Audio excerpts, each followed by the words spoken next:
So we love to feel good, but how could you feel good after you've just lost someone you love? That's what we're going to learn today. I've got the person who has invented the flow method to grief recovery, Denise Dielwart, coming to Good Mood Revolution to teach that we don't have to wait years on end to find our joy again. In fact, she's going to show us that we can find ways to feel what we need to feel, let the emotion go, and then chart the course for a really happy, joyful life while still honoring the person we love. I am so fascinated by this topic because I know every single person I love dearly isn't getting out of this alive. So I don't want to be toppled for years and years and years on end when it inevitably happens. I want to have the tools and the skill set to feel good now. And I'm giving them to you in this episode. Let's rock.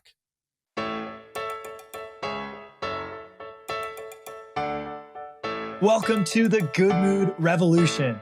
I'm your host, Matt O'Neill, and I've spent the last 15 years mastering the art of lasting happiness.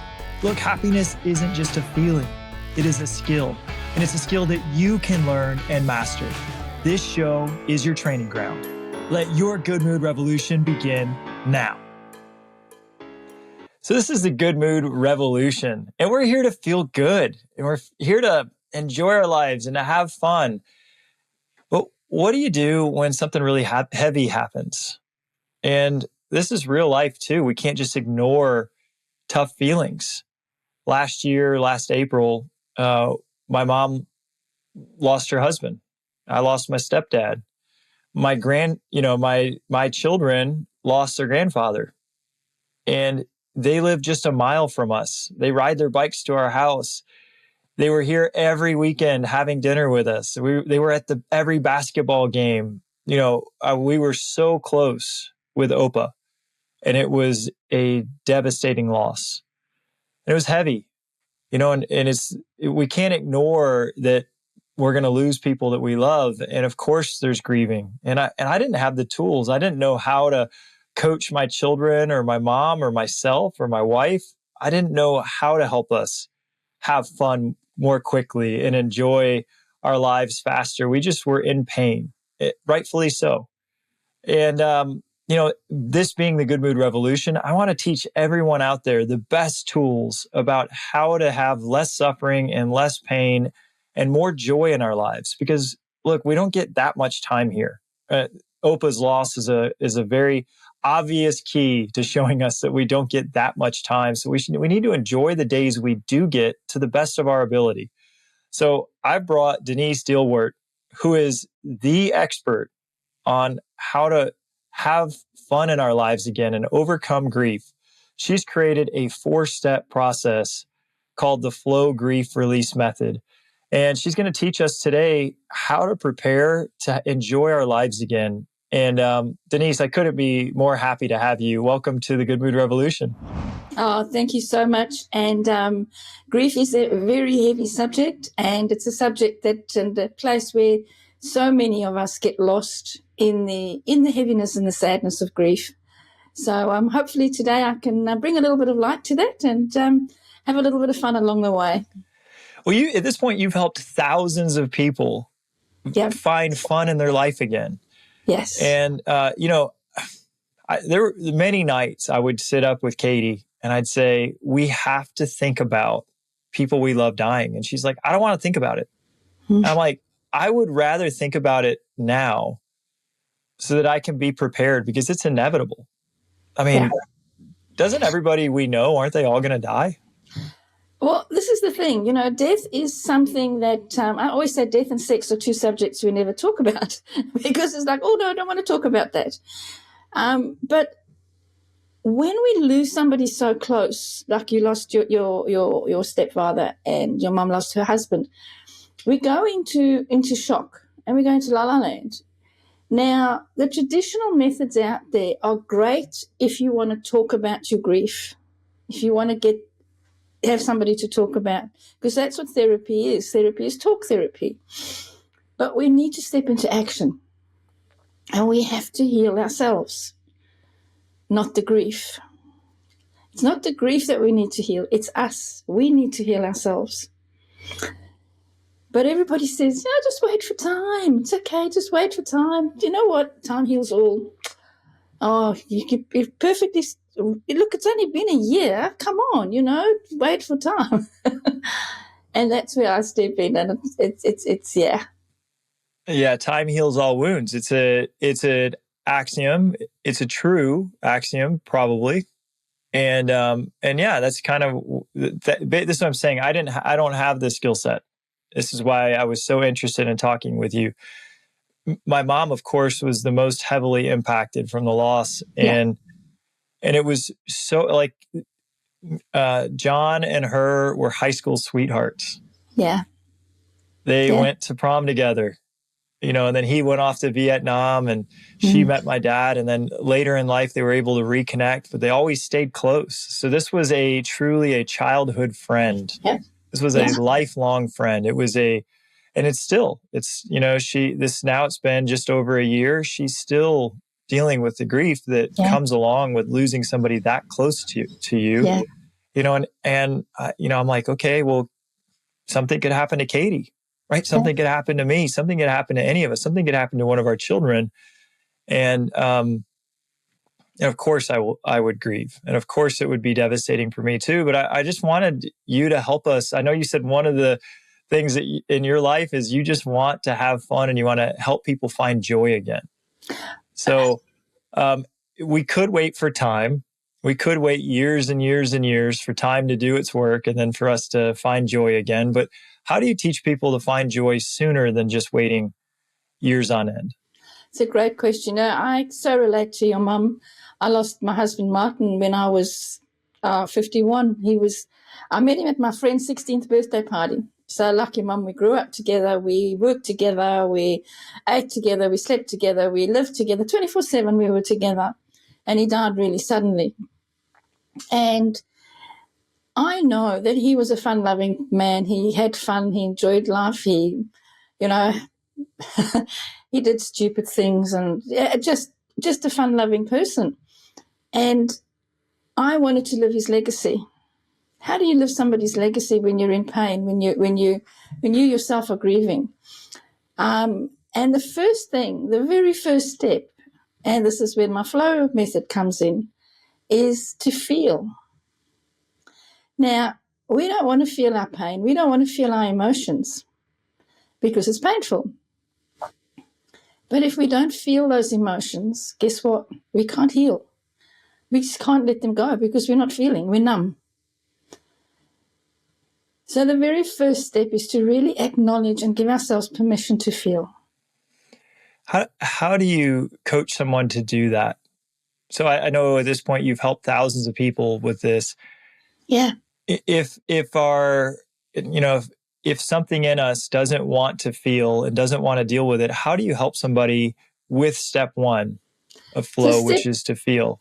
Yeah, step one is feeling, but it's a process of actually unpeeling the layers of why you're not feeling. What are you feeling right now? And sometimes it's baby steps, such little steps. Are you feeling sad? Okay, so you're feeling sad. We all feel sad in grief. We all feel that heaviness of grief because it is heavy. So the first step is, okay, so why? What does that sadness look like? What does it feel like? So it's a process of coaching them into that emotion. And then releasing that, letting that go. Let's you can't go from grief to joy in one step. It's impossible. No, and nor would we want to, right? There's a certain amount there of wanting to honor how special the connection was and how much they meant to us. The wait is finally over. The Good Mood Revolution book is officially available for pre-order on Amazon today. You can go to Amazon and look for Good Mood Revolution book. And in this book, you're going to find the 8 bad moods that get in the way of your happiness. You're going to learn strategies on how to overcome each of these 8 negative thoughts. They're all lies anyway. And then what the thought patterns are that make us happy every single day. You're also going to learn strategies that can make you really feel fulfilled in your life and make other people around you feel fulfilled as well. So go on Amazon, look for Good Mood Revolution book, and order yours today. So the first thing we have to do is we have to feel. So let's say we feel, I know I read your story and you would just cry in the closet. Yeah. And you talk about how you were on the bathroom floor just rocking yourself back and forth. Like that is, you were definitely feeling the grief. Yeah, I was feeling it.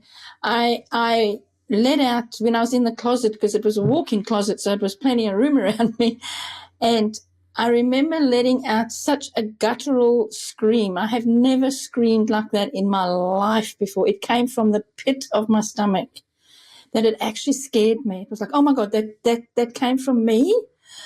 But we have to do that. We have to scream. I used to scream at my steering wheel. Just scream. The minute obviously not at traffic lights, because people would really look at you like, oh my God, what is this woman doing? What is she screaming about? Who's she mad at? But the minute I sort of got space, that I knew I had nobody around me, I would just scream. Because it's energy. We need to get rid of that energy. We need to release and let go of that energy. Yeah, there's a true heart-to-heart connection. Totally. Like it's a true, and that connection is severed, and it's going to be painful. Yeah. Anytime we lose something we love dearly, it's going to be painful.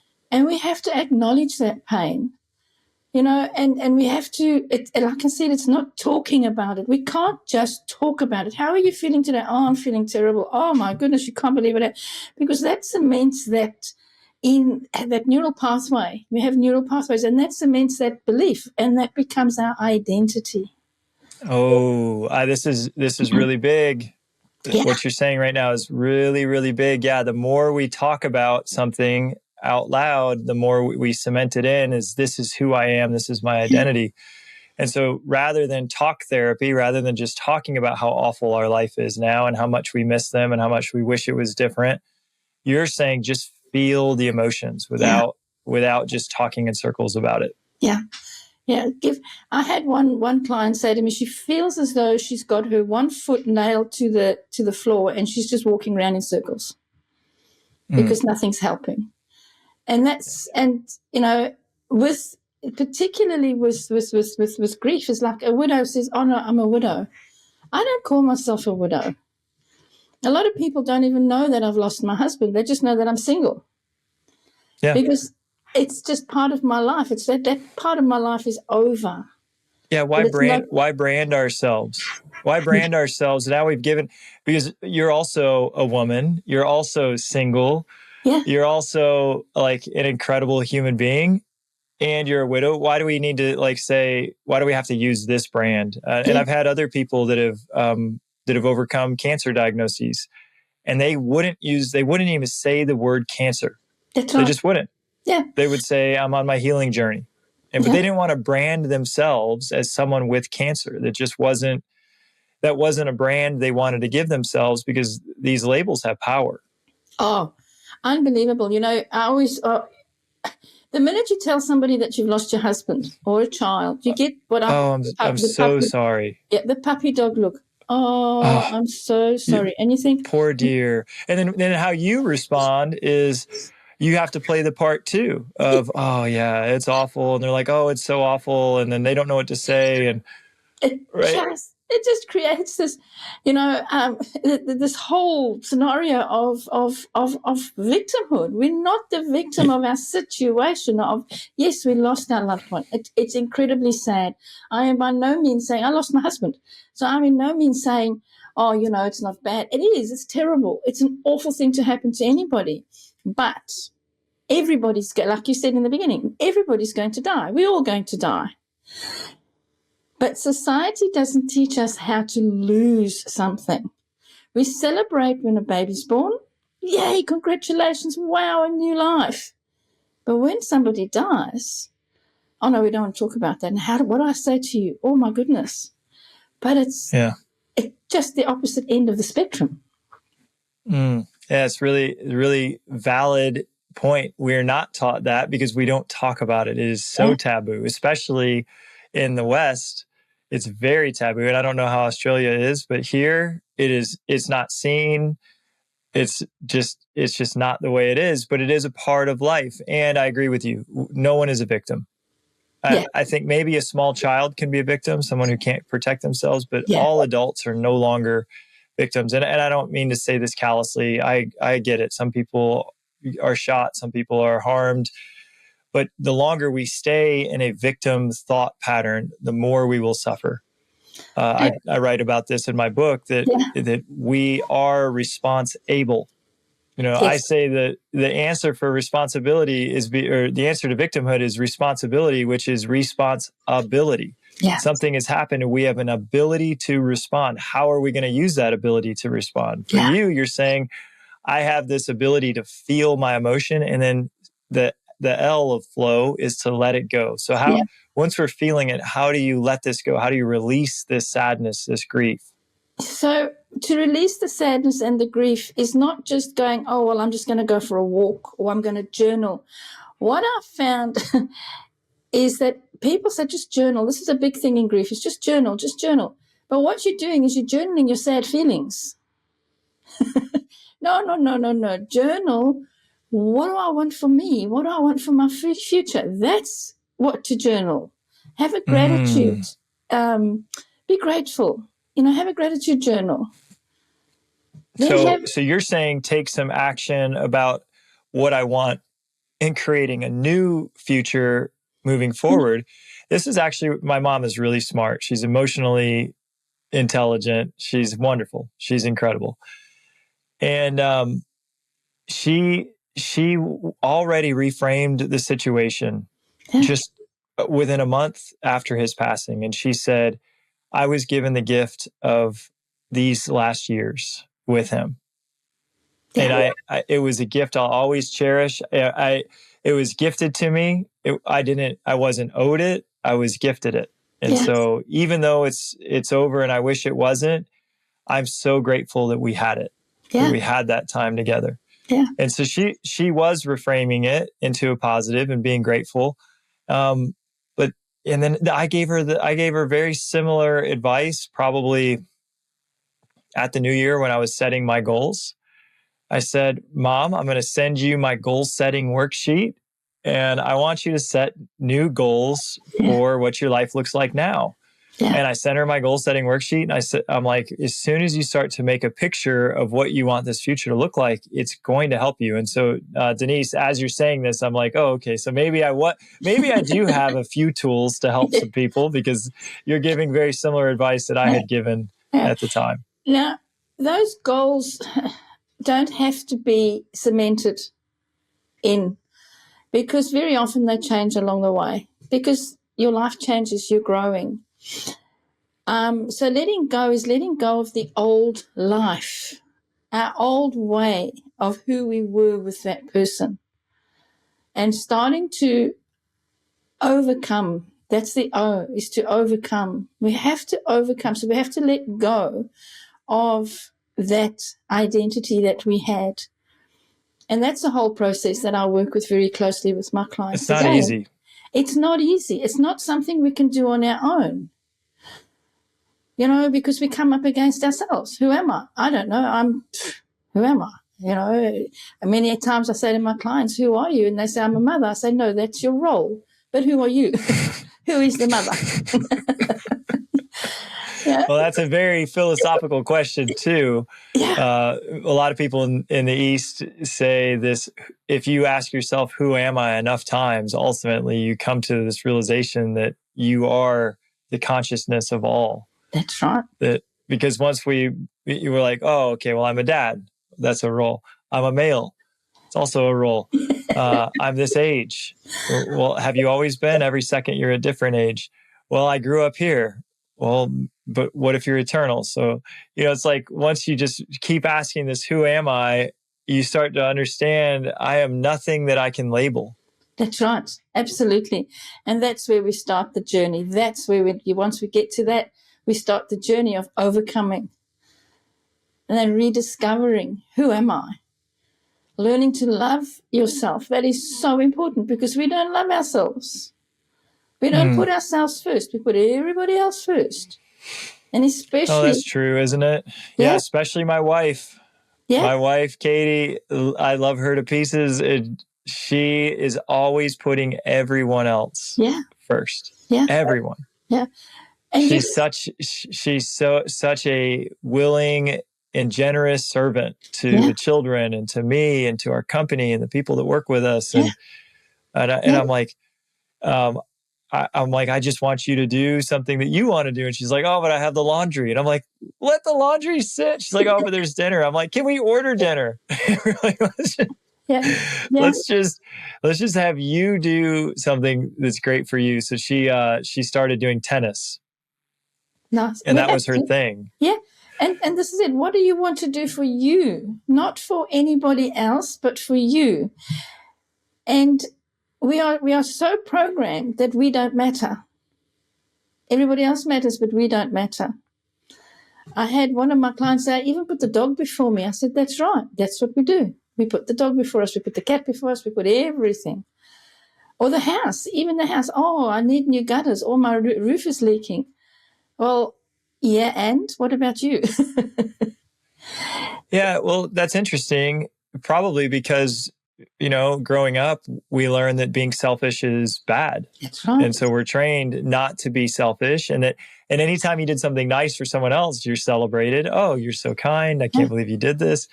But anytime you sat around and did something for yourself, I'm a dad. I'm watching if my kids are sitting around and I need the table set. I'm like, kids, can't you get up and set the table? And they're like, oh, Dad, we just want to chill. I'm like, but I need the table set and we got these other things to do. So then you grow up into an adult and then you start to say, well, I shouldn't do things that I want to do because things need to be done. That's right. That's right. I remember an incident when I was must have been about 5 or 6 years old. I had my favorite little doll that I used to play with. And I had a friend come over and she wanted to play with my doll. And because it was my favorite dolly, I didn't want anybody to play with her. She was mine. And I remember distinctly my mother saying to me, don't be selfish, Denise. You've got to share. You've got to share your toys. And that's exactly what I would say. Yeah, exactly. Yeah. And that's the worst thing we can say because we grow up with that, don't be selfish. Don't be selfish. You have to share.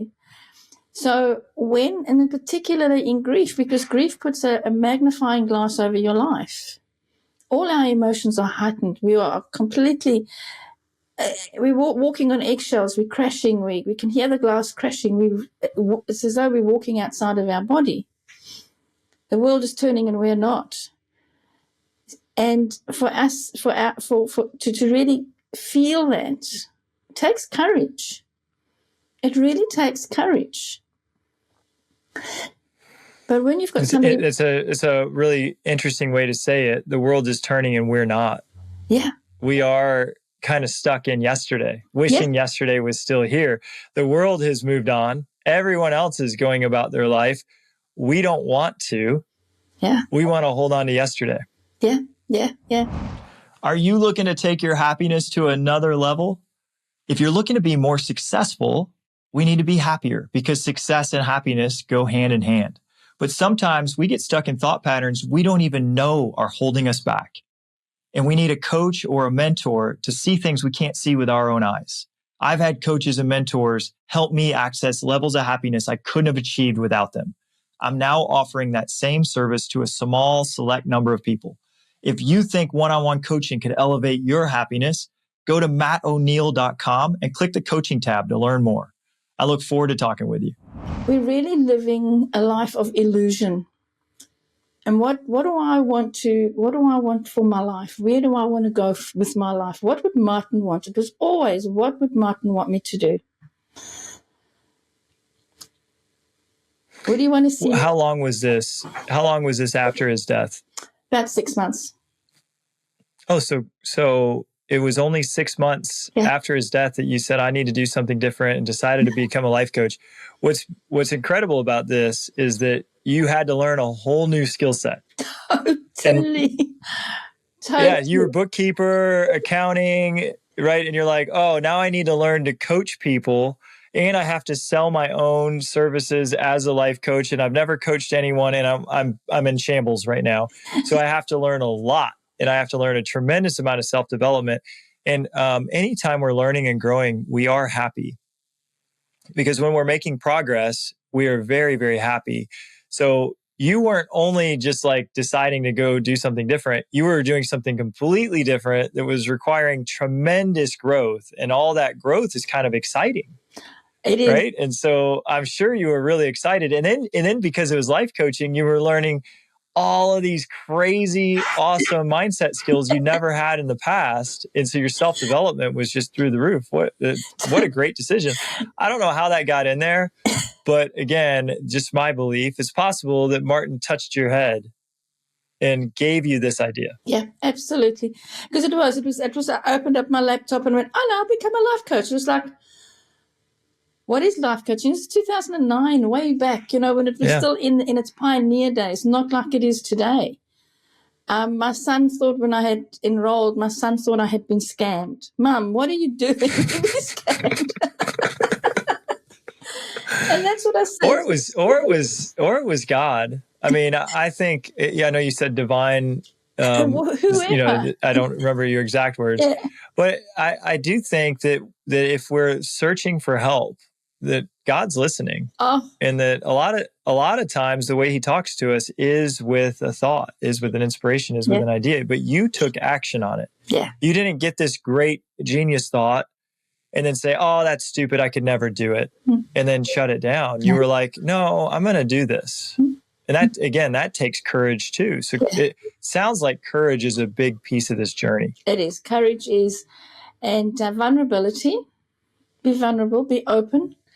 So, then I started working with businesses, and then I kept getting this tap on my shoulder. You need to work with people in grief. No, don't want to do that. I've healed myself. Not interested. And then I remember, again, this is a nudge. This is a God nudge. Like, well, this is your calling, Denise. And it would have been about a year later, I was sitting in front of a CEO of a company, and we were going through all the coaching stuff and the books and all the rest of it. And out of the blue, he said to me, why are you working with business people?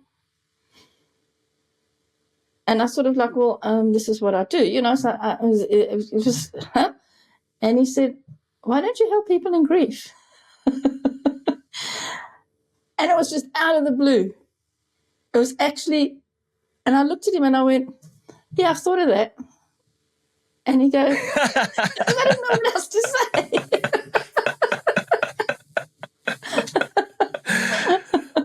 And it was after that I went home and I actually went, well, okay, I'm getting these messages that I need to work with people in grief, but I don't even know where to start. Where do you start? How do you start? And the next morning I woke up and I went, okay, God, universe, whoever you are, you want me to work with people in grief. Now you have to show me the way. Great. And that's where I am today. Yeah, and that's a fair request. Yeah. I had a nudge, and it was write a book. It was very clear. It wasn't from me. Something told me to write a book. At the time, it wasn't on my radar. I just was told to write this book. Yeah. And I'm like, well, what should I write about? like, you want me to write a book? What's it going to be about? And so then I actually asked, I'm like, okay, you've told me to write a book. What about? Yeah. And then I was driving to work one day and it just struck me. I'm going to help people get out of bad moods. And so I'm like, okay, I'm going to write a book. And so the title was How to Get Out of a Bad Mood. And I'm like, okay, well, this is something that I really care about. I'm really passionate about not being in bad moods myself. So, but I'm not an expert at it. This was like 2020, so 4 years ago.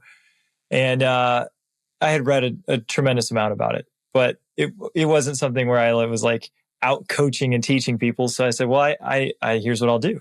I'll start a podcast about how to get out of bad moods. And then I'll interview hundreds of the best experts in the world while I continue to read and study about it because I'm passionate about it anyway. And so that's where this podcast came from. And now the book is coming out. It's for pre-order on Amazon. And it's called The Good Mood Revolution. just like this podcast. Yeah. And it's about getting out of bad moods so that we can be in good moods. And that's why I really wanted this conversation, because grief is, it's beautiful in many ways. It shows us how much we love. Because when you grieving, you're saying, I love so much. Yeah. It's showing how much we love. And if everyone if everything in this plane lasted forever, we'd take it for granted. We wouldn't know how special it was. Right. So, but I don't want to stay stuck there. No. I don't want to be there for 7 years. And I don't want the people that I'm around to be stuck there for 7 years, not for me, but because of them. I don't want my mom stuck for 7 years. And she's at this point now, she's so much further than she was, right? But I'm sure it's still something that's in her crawl, and that's something she's still dealing with. Yeah. I'd love for her to just be overtly joyful and living her very best life, and I'm sure she is. But I wish I could have given her some of these tools a little bit earlier. So O is overcome. Yeah.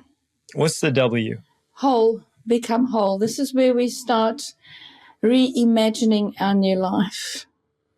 Now, until we feel and we let go and we start learning to love ourselves, learning who we are, we cannot reimagine a new life. We cannot become whole. Now, when I say whole, we're not broken. You're not broken because you're grieving. You're just in a state of grief, which is normal and natural.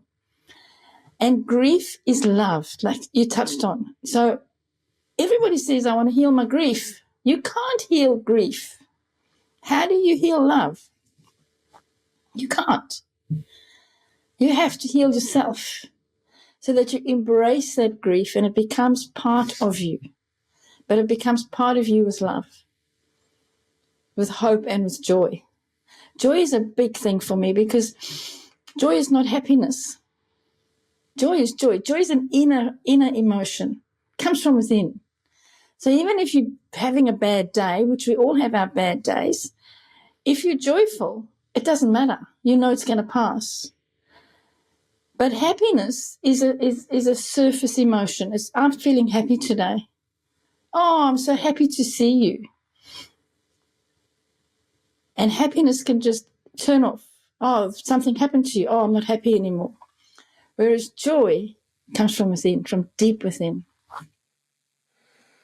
I agree with you. I think that joy is our natural state of being when we remove all suffering thoughts and stories. Yes, 100%.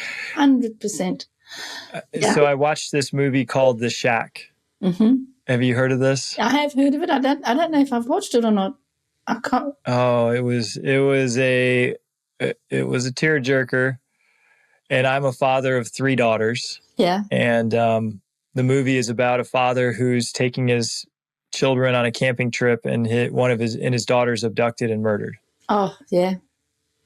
And he is, of course, grief-stricken. Yeah. And it's just the worst of the worst. It's the most unimaginable pain that I could think of myself going through, which is why I watched the movie. And he's just angry. He's angry, and his life, like you said, the world's moving on. He is not, understandably so. And then he encounters Jesus. And the movie is, and he's talking with Jesus, and Jesus shows him his daughter playing in a field. So she's in heaven. She's playing in this field, and she's just laughing, and she's just full of love and full of life. And it's a different perspective. And so this suffering, when we're not in joy, we're making up a story that's negative. And so for him, the negative story was, this shouldn't have happened. This wasn't fair. She's in pain. She's suffering. Everybody's in suffering. Everything's worse.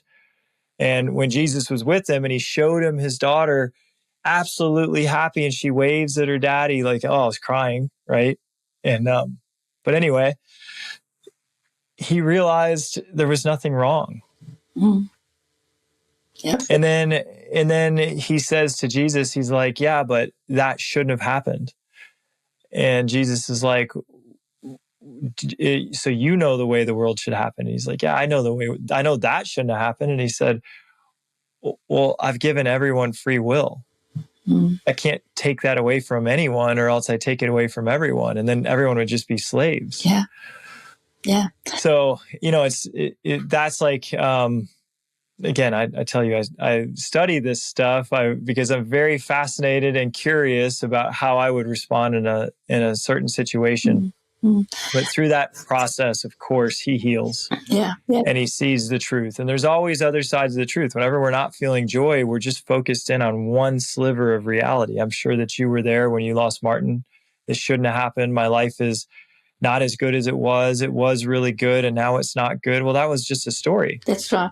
And then you made up a new story. And then I made up a new story. And your new story, your new story was, I'm going to have a new life and it's going to be really good. And so tell me about your life now. Is it really good, or do you still think it's not as good? Oh, no, I love my life now. It's 15 years later. I'm on my own, happy to be on my own. Why? Because I can come and go as I like. I'm not answering to anybody, and I'm not being selfish. A lot of people say to me, oh, Denise, it's selfish. No, it's not. I work around the world, as you know. My hours are all over the place. So sometimes at 2:00 in the afternoon, I'll get into bed with a wine because my day is over. Totally not society norm. It's like, what, you're in bed at 2:00 in the afternoon with a wine? Yeah, I am, because my day is over. I have an amazing, I've built my forever home.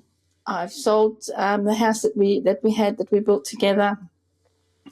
It's all the gift. If we can just see the gift in our life, in what they've gifted us.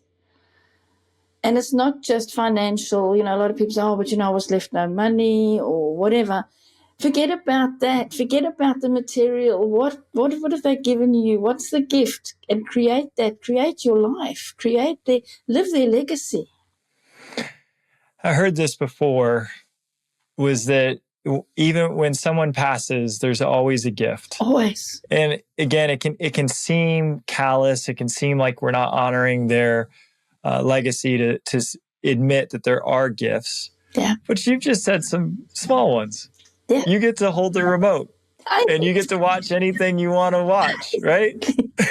I can stay, I can get up at 5:00 or 4:00 in the morning if I want to, or I can switch off my alarm and I can sleep till 12:00. Yeah, it's fun.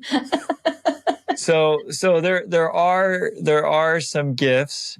The other gift I've heard is that now I have more time available for others. Yes. And so you've used the gift of that more time to make a tremendous impact in the lives of so many. Yeah. My mom has used the gift of that time to make a even bigger impact in the lives of our children. Yeah. And she's taking them to sporting games and seeing them after school, and she's making a huge difference in their lives. And it's hard to admit that, hey, there are some gifts here and there are some other relationships that get to expand, or new relationships that get to be created. But yeah, there are gifts. And I think the biggest gift too, while you were talking, is to keep their memory alive. Denise, thank you so much for joining the Good Mood Revolution podcast. I know there's going to be some people that want your help, and you offer coaching. If you want to talk to Denise yourself, go to flowgriefacademy.com and you can schedule a time to talk with her. You don't need to suffer. And sometimes we do need a coach to help us. We're very grateful for Denise to being here, and I'm very grateful for you for listening to this episode. We will see y'all next week. Thank you for listening to this week's episode with Matt O'Neill.